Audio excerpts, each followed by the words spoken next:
Le châtaignier de Tahiti.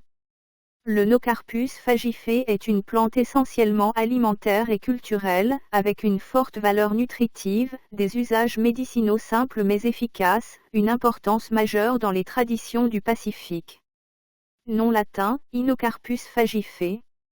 Famille, Fabacées. Nom commun, châtaignier de Tahiti, châtaignier tahitien, châtaigne polynésienne. Propriétés.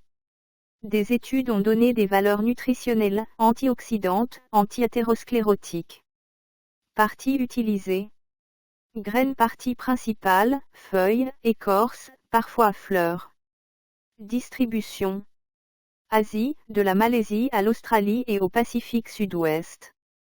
Commun dans les forêts côtières, les marges des endroits marécageux, le long des rivières. Habitat. Forêt tropicale humide, zones côtières, vallées humides, sols riches et bien drainés. Tolère. Humidité élevée, sol volcanique, proximité de la mer. Botanique. L'Inocarpus fagifé est un arbre à feuilles persistantes atteignant une hauteur de 20 mètres avec une canopée large et dense. Le fût est étayé à la base, court, épais, irrégulier, jusqu'à 60 cm de diamètre. La racine pivotante est peu profonde avec un réseau bien formé de racines latérales. L'écorce est rugueuse et brune, devenant grise avec l'âge. Les branches sont disposées en spirale, les branches secondaires formant un réseau dense au sein de la canopée.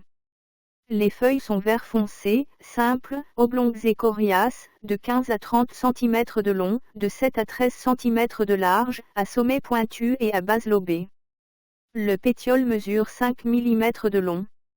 Les fleurs sont blanches, crème ou jaune pâle, parfumées et poussant en grappe à l'extrémité des branches et des brindilles. Les fruits sont légèrement aplatis, irrégulièrement ovoïdes, arrondis ou oblongs, et rebordés à une extrémité, de 4 cm à 13 cm de long, 3 à 12 cm de large, isolés ou en grappe. La graine est blanche, réniforme, de 2 à 7 cm de long et de 1,6 à 4 cm de large. Constituants.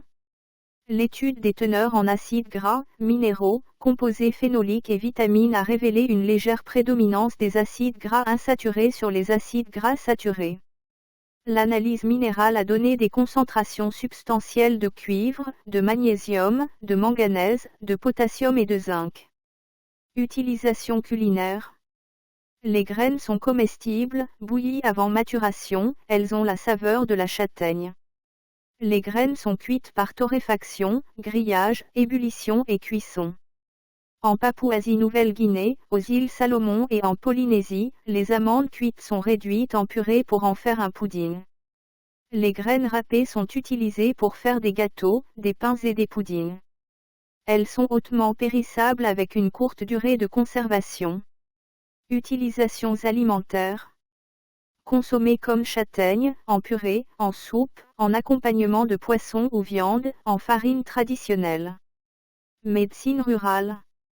Utilisée pour le traitement des brûlures, de la diarrhée, de la gale, des problèmes de dentition du nourrisson, de la pneumonie, des maux d'estomac, des douleurs osseuses, de la fièvre paludéenne et des hémorragies internes. L'écorce séchée mélangée à de l'huile de noix de coco est appliquée sur les fractures osseuses. Une infusion d'écorce est utilisée pour traiter les brûlures, diarrhée et problèmes de dentition chez les nourrissons. Des extraits de grattage d'écorce chauffée sont utilisés dans un traitement contre la pneumonie. La racine est utilisée pour traiter les maux d'estomac. Le jus des tiges est utilisé pour traiter la douleur dans les os, la faiblesse après l'accouchement et l'intoxication par les poissons. On dit aussi que la plante arrête les hémorragies internes.